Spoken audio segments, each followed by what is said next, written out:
And you're watching the Discovery Channel. Fighter planes are the sharp end of the world's air forces. Over time, they've evolved into the most sophisticated and eye-catching killing machines ever designed by man. So tighten your harness, check your six, and keep your eyes peeled for the 10 greatest fighter planes ever.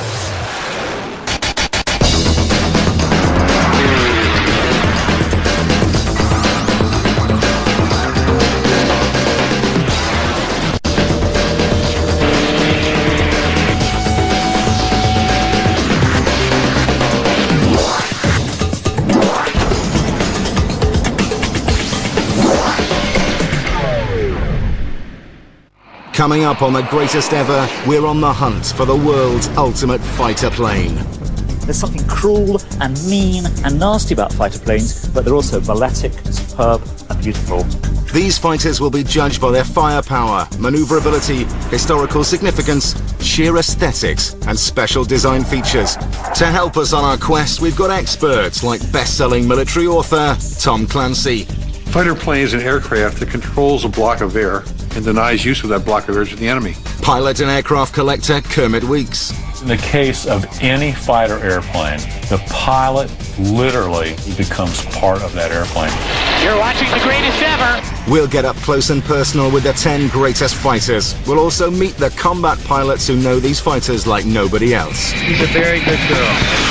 And we'll put you in the cockpit of a modern fighter. 99% boredom and 1% sheer terror. And show you what air combat feels like.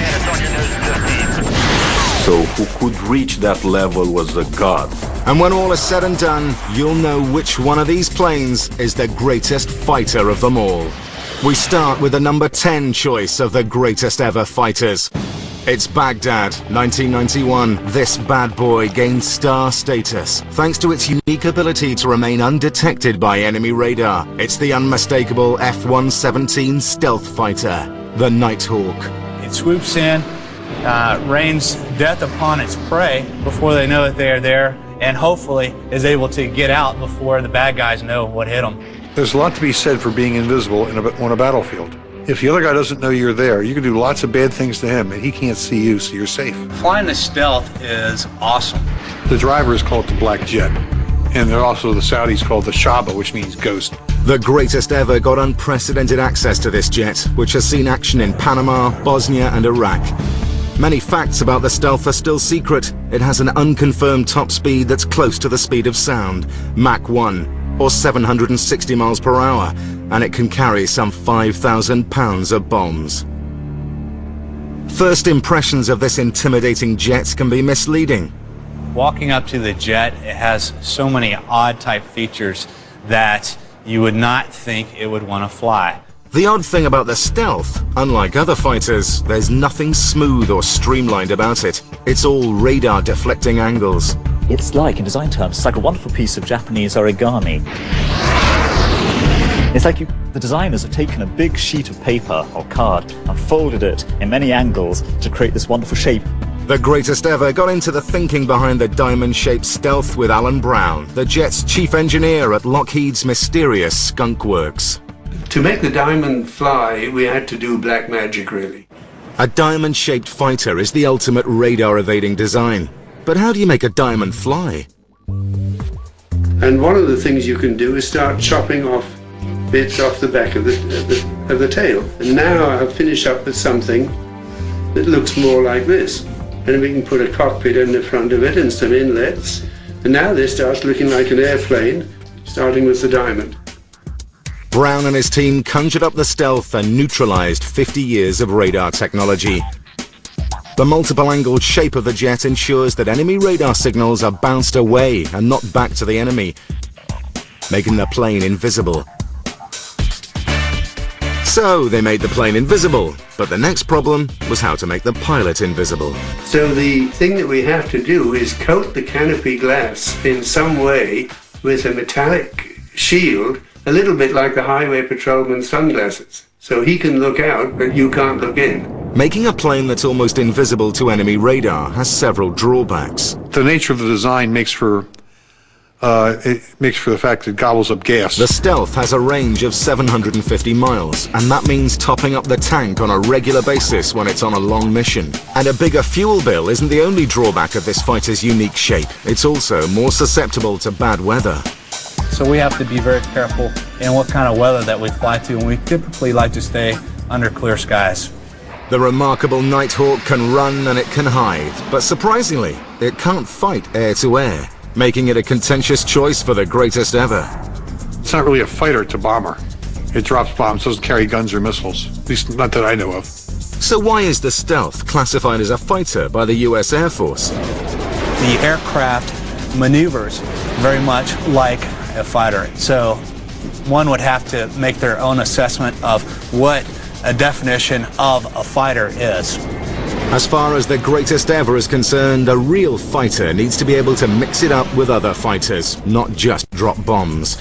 That's why the Stealth is relegated to number 10 on our list of the greatest ever fighters. The Nighthawk claims the number 10 slot in our search for the greatest ever fighters, and it would be just plain wrong not to include on our list the number 9 pick, the Red Baron's famous DR-1, the Fokker triplane. It's an unfortunate name when you think about it. It's a Prussian knight, from the north of Germany on his horse and his helmet with plumes flying, the stream of the feathers flying in the wind. That's the Fokker triplane. With pilots like Baron Manfred von Richthofen at the controls, this classic World War I German fighter brought terror to the hearts of Allied pilots. The Baron chalked up many of his 80 aerial victories in this fighter, and it's no surprise, really. The DR-1 was the fastest climbing and most maneuverable fighter of its day. It's not elegant. It's not beautiful, but it is cool. It's simple, it's efficient, it does what it needs to do. Everything has a place, it all fits in that space. Single-winged fighters were still in their infancy during World War I, and biplanes were the design of choice, as they could take the harsh gravitational forces of aerial combat. But if 2 wings were good, engineers reasoned 3 should make the DR-1 even better, and they were right. The extra wing allowed the plane to climb higher and fly faster. The whole purpose behind the 3 wings on this airplane was that it create lift and be able to climb quickly. Aerial combat back then, basically, the faster you could get above somebody, then you could use the momentum coming down to attack them and get back up high and do it again. With its phenomenal climb rate, the DR-1 could reach 10,000 feet a full 3 minutes before its mortal enemy, the 2-winged Sopwith Camel. When the DR-1 was rolled out in 1917, it wasn't just its superb wings and a top speed of 115 miles per hour that made it an awesome fighter. It also had machine guns that actually fired through the propeller arc, a revolutionary World War I innovation. It was Dutch DR-1 designer Anthony Fokker who figured out the secret to firing through the prop. He designed the interrupter, or synchronization gear, that allowed machine gun bullets to pass between the rotating propeller blades and not through them. Basically, all the interrupter is, it's a cam that runs off the engine. It just interrupts so that the gun will not fire when the propeller is in front. The DR-1 was a deadly combination of guns and wings, but it wasn't perfect. An aerodynamically unstable design. It never wants to fly straight and level. A pilot can never ever let go of the controls. The airplane, when you first fly it, you go, oh my God, there's something that's not quite right. It tends to wallow around a lot. So if you let go of the controls, they don't really go back to a neutral position like you would expect on most airplanes.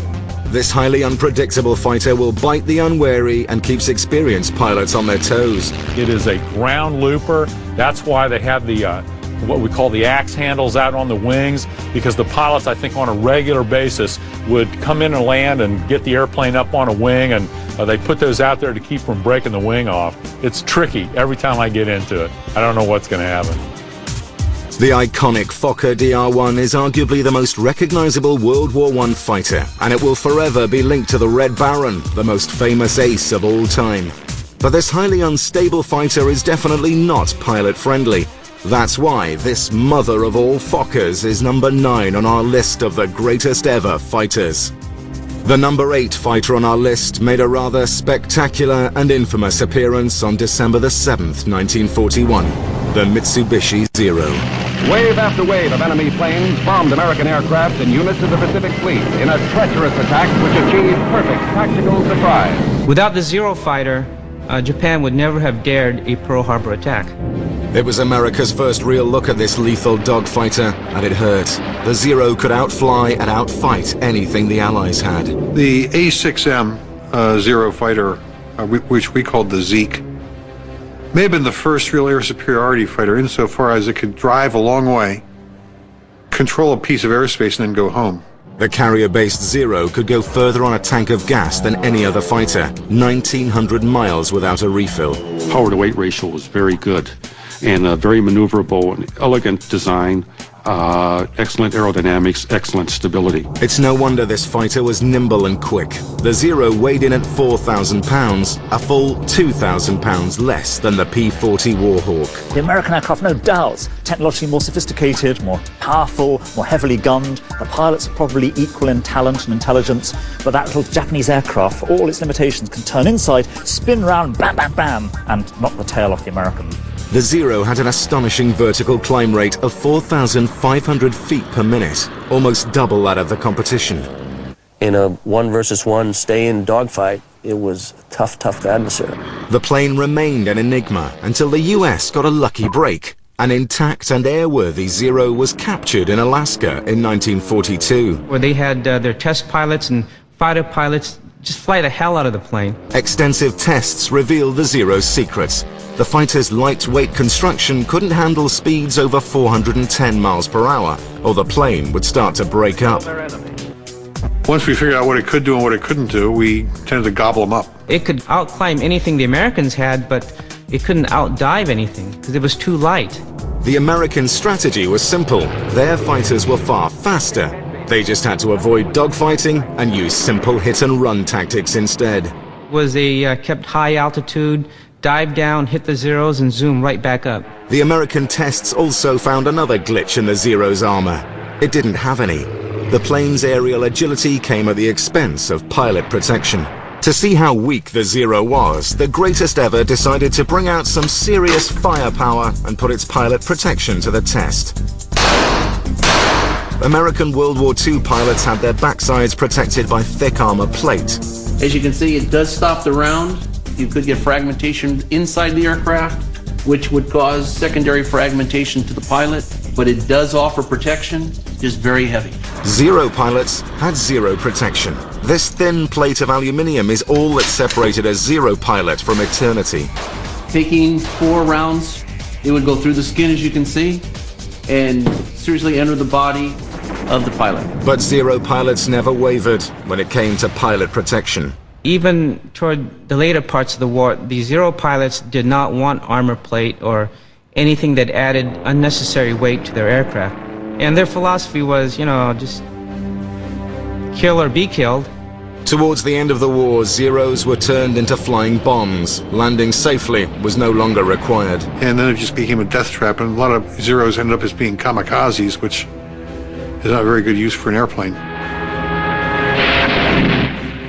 Ending the war as a suicide bomber and leaving its pilots unprotected is why this flying ninja is checking out in the number 8 slot on our list of the world's greatest ever fighters. Number 7 on our list of the greatest ever, the fighter with a split personality. It hovers like a helicopter and flies like a fighter. The Harrier Jump Jet. It's a tremendous aircraft, it really is. A traditional jet fighter needs 10,000 feet. We can put it down literally anywhere. That's got to make it one of the greatest fighters in the world. The noisiest damn airplane I've ever seen. It's a good airplane, and the Royal Navy, the Royal Air Force, and the United States Marine Corps have made good use of them. The Harrier was first flown in the 1960s and has continued to see action right through to the latest Gulf War. It was thrust into the public eye during its first taste of combat, the Falklands War in 1982. Royal Navy Sea Harriers shot down 24 Argentine jets without a single air-to-air loss. The greatest ever reunited RAF Wing Commander Tony Harper with the actual GR3 Harrier he flew in combat. It looks exactly the same as it did when I last flew it in the Falklands. It's still got bits of paint missing in the same places. It's nice to see it again. Tony's most memorable mission, saving trapped British paratroopers. It was during the Battle of Goose Green. The paras were pinned down by the Argentinian defenders. We were tasked at the end of the day to come in and try and deal with some of the artillery positions. We found the targets on our first run, and we hit them. The commander contacted the Argentinians and asked them if they'd like some more of that medicine or if they'd like to surrender. They decided to surrender. The reason this plane is so successful is its versatility. It has a decent top speed of 660 miles per hour, but more importantly, this plane can hover. It's difficult to design a plane that's excellent in both regimes, hovering and forward flight. But if your mission is such that taking off from an unfinished field is an advantage for you, as opposed to optimum high-speed performance, then that aircraft makes sense. And the reason it hovers? One very powerful Rolls-Royce jet engine and 4 rotating nozzles that can blast an amazing 22,000 pounds of thrust, literally giving the jet a cushion of air to ride up and down on. Whereas some aircraft will have 2 engines, we've actually got 4 exhausts, which is what makes the Harrier capable of hovering. And to control the Harrier when it's in the hover, small air nozzles help keep the plane in position. We have reaction control valves at all the extremities, in the wingtips, in the nose, in the tail, and also on the rudder. And from that we feed air from the engine through the reaction controls to, in essence, provide the stability. The Harrier may be high-tech and revolutionary and cost millions, but the secret of its versatility cost about £50. It's a measly wind vane. It helps the pilots keep the jet pointed into the wind. This flimsy piece of aluminium is the difference between life and death in the Harrier during the critical and dangerous transition from forward flight to the hover.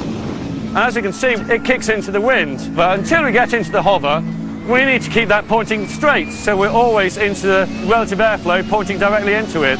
Fantastic system, very cheap. This fighter's ability to hover does, however, make it easier to knock down in combat.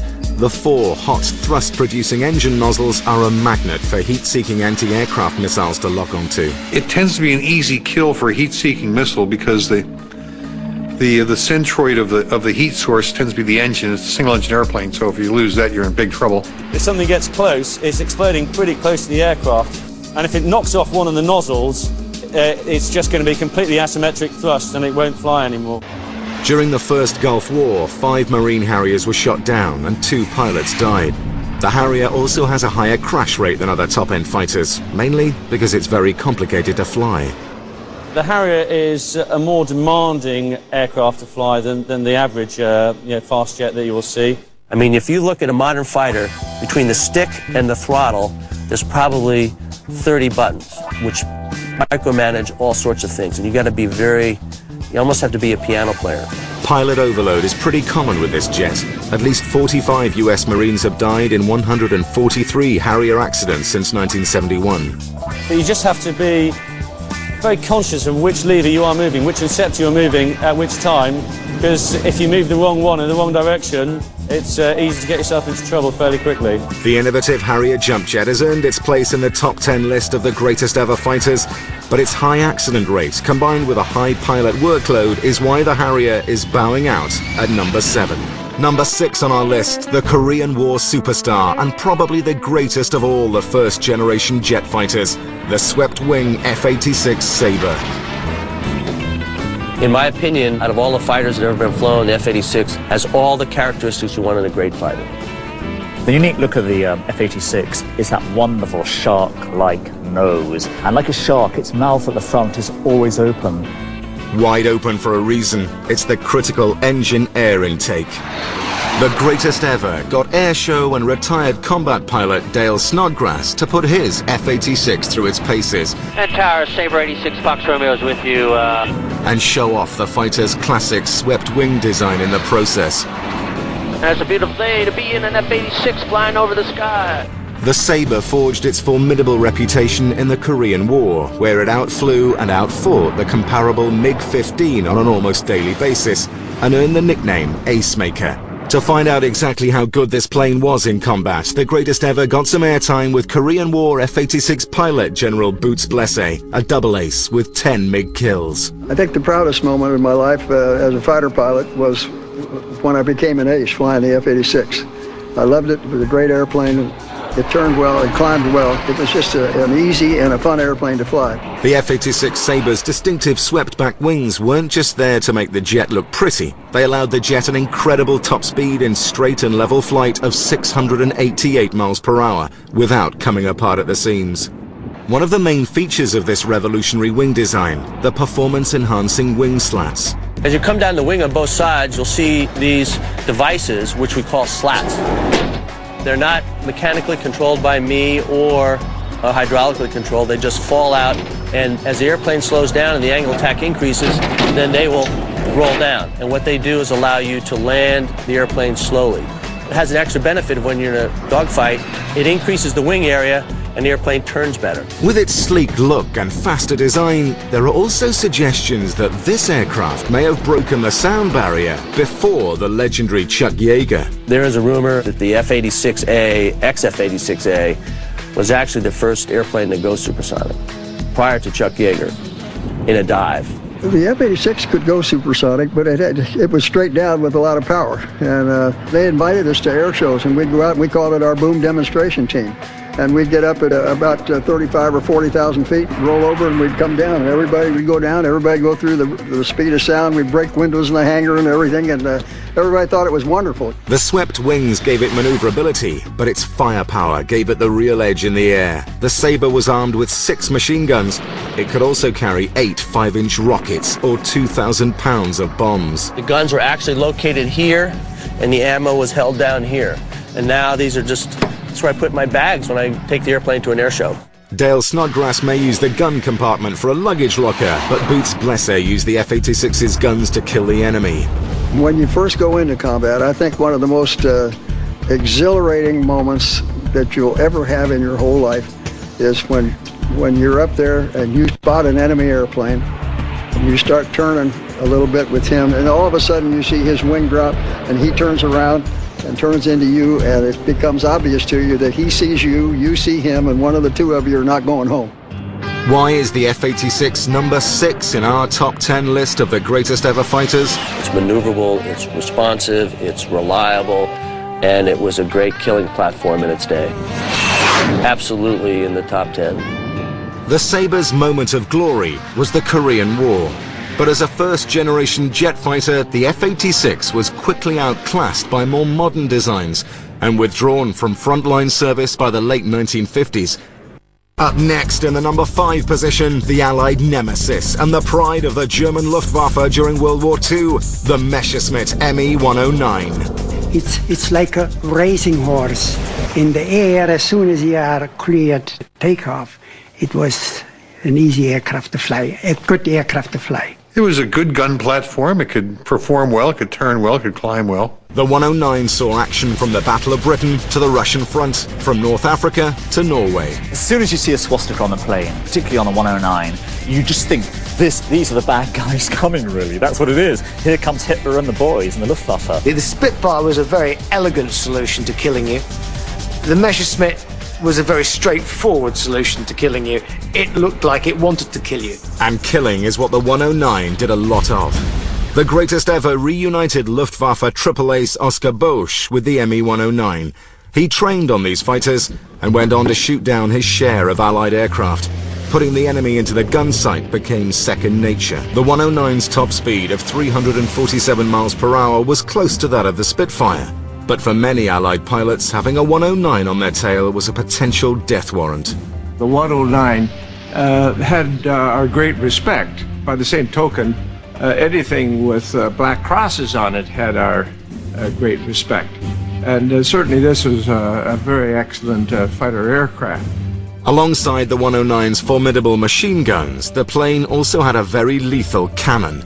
It was actually built into the engine and fired through the center of the propeller.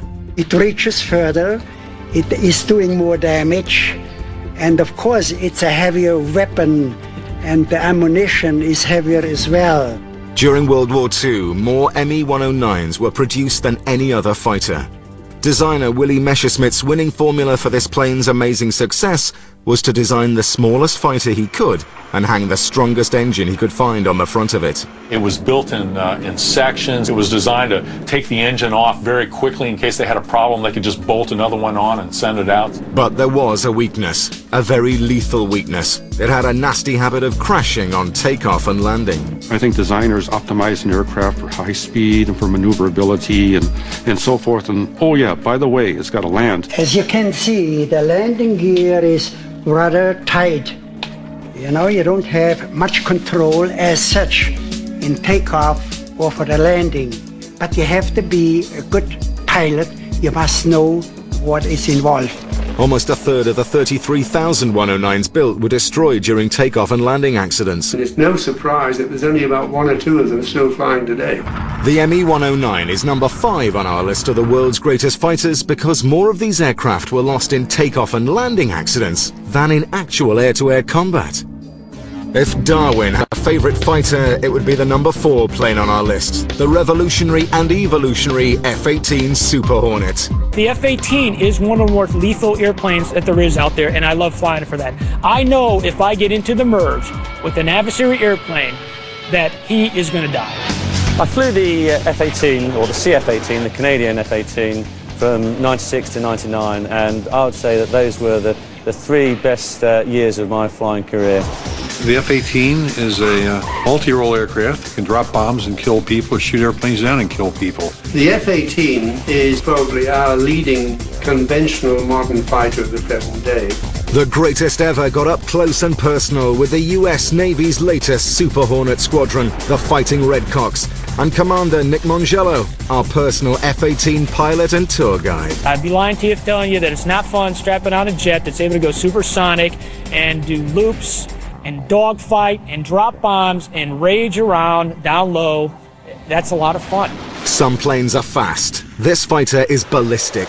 Its 2 afterburning jet engines give it a top speed of 1.8 Mach, or almost 1,200 miles per hour. The turn rate you could get, the nose authority, it was just fantastic, and I loved it. The F-18 is an overachiever when it comes to fighters. It can fight air-to-air and hit the enemy with bombs on the same mission. Convert the flip of a switch from a fighter plane to a precision attack bomber, which is not a bad piece of switch hitting. The F-18 has been in combat for over 25 years. Armed with a 20mm cannon, bombs and missiles, the Hornet has proven itself during both Gulf Wars, Afghanistan and Bosnia. During Operation Desert Storm, Hornets flew some 5,000 strikes against the Iraqis, losing only 2 jets to enemy fire. I can get into the target, I can carry a nice array of air-to-ground weapons, drop the bombs on that target, and I can go ahead and fight my way out. During the first Gulf War, Mongo put his money where his mouth is, proving himself in combat when his flight mixed it up with Iraqi MiGs. We were basically jumped by 2 Iraqi MiG-21s. We quickly, with a push of a button, went from that ear-to-ground master mode to the ear-to-ear mode, detected the MiGs on our nose at about 8 nautical miles. The missile hit the MiG at about half mile from in front of me. And I rolled over the top of him as he was exploding in flames about 1/10 of a mile beneath me. From the time they alerted us to the time we downed the MiGs was about 45 seconds. The 2 F-18s continued on their mission, smashing their targets and returning safely home. And believe it or not, pilots like Mongo are now even more deadly in their new F-18E Super Hornets. Case in point, his latest bit of high-tech kit, a helmet that's a little bit like Star Wars meets Buck Rogers. This is the joint helmet. This is somewhere around the $100,000 point. In this case, looks really can kill. Where the pilot looks is literally where the weapons are aimed. All I have to do while I'm in my plane, I can be flying that direction, is look left. I can lock my sensors on and my heat-seeking missile onto you and kill you. But all the high-tech computer-driven toys can become too much to handle. Pilots call it helmet fire when there's just too much for the human brain to process. The problem comes in is when you're multitasking, when you are operating the radar, looking at your forward-looking infrared, or defending against a SAM system where you have to use expendables or your jammer. So at times you become task saturated. You can go ahead and have helmet fires, etc., and just start to lose it a little bit. The Hornet is a multitasker. It operates from land, but its natural habitat is the carrier, where deck space is tight. The plane even has folding wingtips, which means more room in the nest for other Hornets. Getting off the carrier means strapping the jet to a steam catapult, essentially the world's most powerful slingshot, and blasting a single 21,000-pound jet into the sky.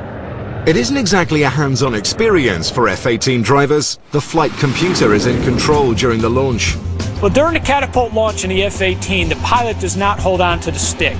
Pilots must place their right hands in full view on the canopy rail before they're shot off the carrier.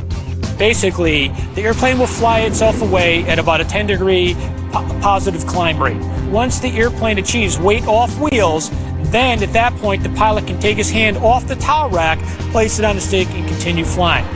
So the pilot is only allowed to touch the controls after the jet is actually flying. And if you think that's hard, try landing a multi-million-dollar jet on a postage stamp-sized carrier in the middle of the ocean. Day landings are something that naval aviators will go ahead and volunteer for any time to go out and get a day landing. But at night, nothing is routine. Bad weather night carrier landings are the hardest thing to do in aviation.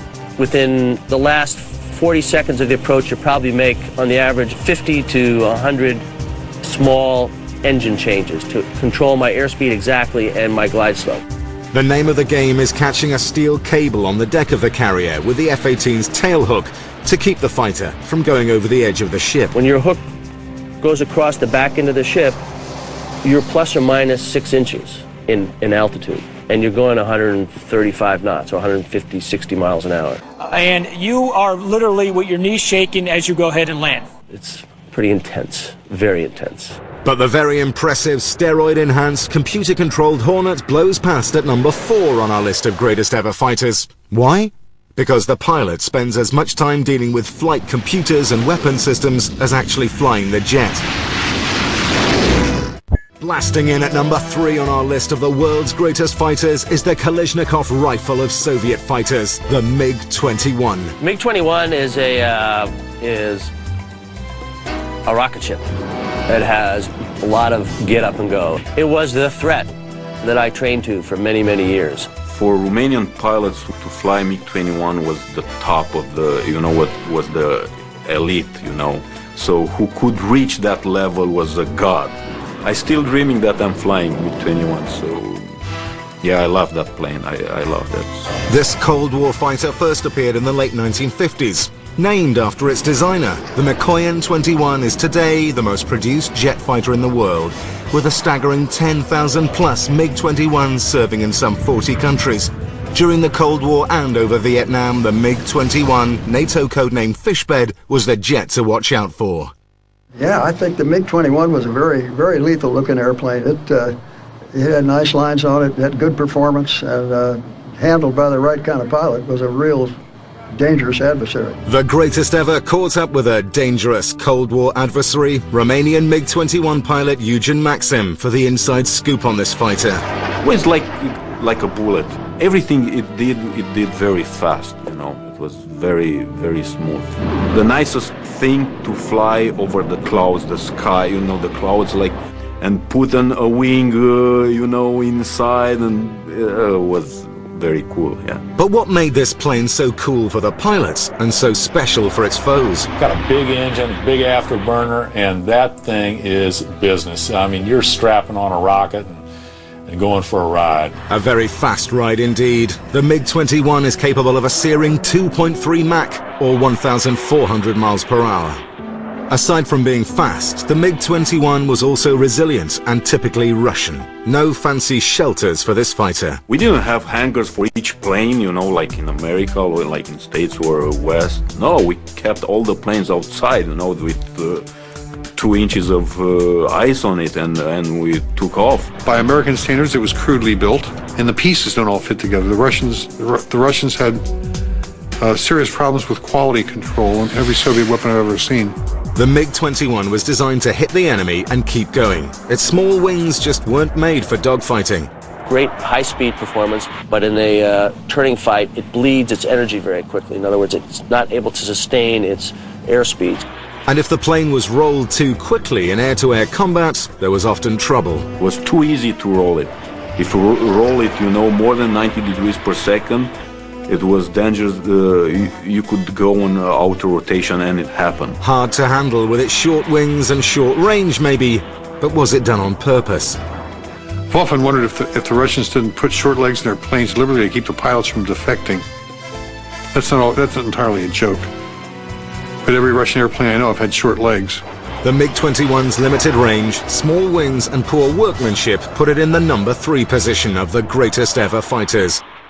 Number 2 on our list of the greatest fighters ever, the unmistakable Battle of Britain starlet, the Supermarine Spitfire.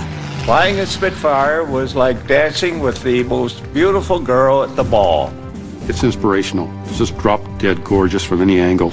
It's the only aeroplane which reduced my wife to tears. A perfect combination of form and function. It is so responsive. You just feel part of the airplane when you get in. Sheer beauty, sheer balletic movement in the sky, the association of heart and land and soil and sky, and it punched out the Luftwaffe at the time that Britain was all alone. That's quite something. A champion of the air-to-air duel, the Spitfire helped turn the tide during the Battle of Britain in 1940. Armed with 8 machine guns, it knocked Luftwaffe fighters and bombers from the skies. The Spitfire's performance and aerial supremacy is all down to its wings. These elliptical or oval-shaped wings made this fighter instantly recognizable from below and deadly from above. The reason behind the beautiful wing design? Room for the guns. A requirement came up for having more guns in the wings, and that required a bit more room. So the easy way to do that, and also get a highly efficient wing, was to broaden the wing out in the mid-area and make it elliptical. Another benefit was a very efficient wing with increased lift that allowed this fighter to turn on a dime. The Spit's distinctive wing shape also meant the enemy could see it coming. The Spitfire was a beautiful, beautiful aircraft. But of course, the beauty alone doesn't count in the air in a situation of war. It's a matter of he is your enemy and he tries to get you down. Canadian Spitfire pilot Lloyd Berryman was awarded the DFC, the Distinguished Flying Cross, for taking on German fighters. The greatest ever put him back in the pilot's seat. Getting in the cockpit of this Spitfire here today, it just brings home the 62 years since I've been in this position. What a wonderful feeling it is to get inside this aircraft. For many of us, it was like walking in the front door of our home. And we treated this aircraft with great respect, and we expected a lot out of this aircraft, and it performed for us. It was easy to fly, and once you trimmed it up after airborne, it was indeed just like flying on a cloud. Flying on a cloud, maybe, but not for long. The Spitfire Mark II was a home defense fighter with a limited combat range of 400 miles. It was supposed to take off, hit the enemy, and land. The obvious disadvantage about the Spitfire, if you could call it that, would be its very short range. They didn't anticipate at that time that this aircraft would be flying the channel and indeed flying over enemy territory. You had to be able to go all the way to Germany and come all the way back. And Spitfires simply didn't have the range. Problems aside, the Spitfire is a plane that has an emotional appeal all its own. Spitfire is one elegant, sexy-looking airplane, and it was one of the all-time great fighters. It has to be. Just look at it. Small, lightweight, beautiful, balletic, crafted, and a machine that really expresses the country it was built for and fought for, and a little tiny machine that stood up really with those great pilots to the might of Adolf Hitler in the Second World War. Now, come on, you can't beat that, can you? As far as I'm concerned, the Spitfire is the finest fighter aircraft ever, regardless of what anyone else said. It was a close call, but the Spitfire comes in at number 2 on our list of the world's greatest fighters. Why? Because its limited range meant it couldn't take the fight to Berlin and back. Something the fighter in the coveted number 1 slot did on a regular basis. Here's a hint. Like the Spitfire, it was powered by the incomparable Rolls-Royce Merlin. We've gone through 9 incredible fighters. All that remains on the greatest ever is the number 1 fighter of all time. In the number 1 slot, it's the superlative North American P-51 Mustang. I've had an opportunity to fly a lot of different fighters in my collection, and the Mustang has got to be right up at the top. Probably number 1 because the fact that it got me through the war, saved my life. It is a beautiful airplane. And the Mustang is the greatest fighter ever. I was very lucky enough to fly a P-51 Mustang in the States, in Texas, and it is as good as you think it is. The Mustang had a blistering top speed of 445 miles per hour, over 50 miles an hour faster than the ME-109. And no other fighter could touch its ability to go the distance, 1,500 miles. The Spitfire Mark IV was lucky to make it 500 miles. Our number 1 plane accounted for almost 5,000 air kills, more than any other Allied fighter, and created over 280 fighter aces. Who better to give the greatest ever an insight into our number 1 plane than American war hero and triple ace, retired Colonel Clarence E. Bud Anderson. The Mustang gave me an advantage because I felt like no matter what situation I was in, if I was at a disadvantage, I knew what to do to break the attack and perhaps press on and turn the tables. The Mustang made its name escorting American bombers deep into Germany. Hermann Goering, the head of the Luftwaffe, said when he saw Mustangs escorting bombers over Berlin, he knew then the war was lost. From Luftwaffe boss Hermann Goering down to the German pilots, they all knew the Mustang was the beginning of the end. The Mustang, it was always a frightening sight because you knew you have now not more than a 50-50 chance to be successful or to be killed.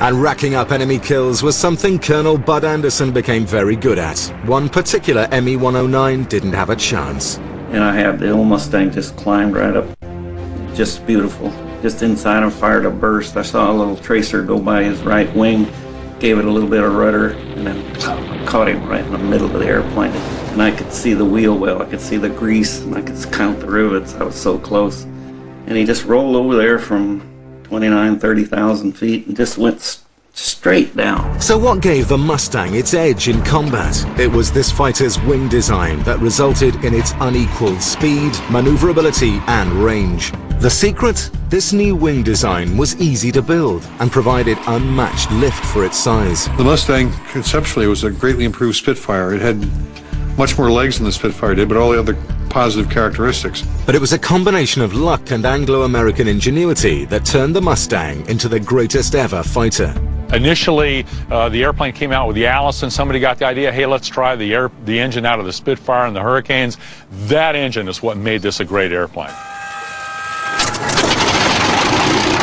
Physically, it represented the great alliance between the United States and Great Britain. And that's a wonderful idea, that this aircraft really was about joining hands, or joining wings, if you like, across the Atlantic. The greatest ever couldn't pass up the opportunity to fire up the Mustang's Merlin and go flying with Ed Shipley, one of the most experienced P-51 pilots flying today. And we give rides every day in this Mustang, and what we tell people is when you get in this thing, it's going to be like taking one of the national monuments out for a ride. I mean, there's just so much history involved with it. It's unbelievable. It just sends a chill through your spine when you get inside it. And just how reliable was the Mustang? I flew 116 missions. That's about 480 hours and 20 minutes of combat flying, and never had an abort. Never turned around for any reason, mechanical or weather or whatever. The Mustang's incredible success as a World War II fighter is why it remains a coveted plane in the 21st century. The thing about the Mustang is it's the one airplane that fighter pilots even today want to try. Well, at the moment, I'm sitting here thinking I'm probably one of the luckiest pilots kicking around, in that you've picked 10 aircraft and I've flown 3 of them. But I won't really consider myself truly lucky until I've been in a P-51. You know, I've gotten a chance to fly all kinds of airplanes, from Corsairs, Spitfires, F-86s, and as far as I'm concerned, the Mustang's the greatest fighter of all time. I still fly the Mustang today, and not just a Mustang, but a Mustang painted just like my old Crow that I flew in World War II. And people ask me, he says, you know, Bud, are you having any fun And I say, you know, you got to be kidding to ask me a question like that. First flown over 60 years ago, the P-51 Mustang, with its classic lines and boxer stunts, is guaranteed its place in aviation history as the greatest ever fighter. It's a great airplane. Mustang is a great, great airplane.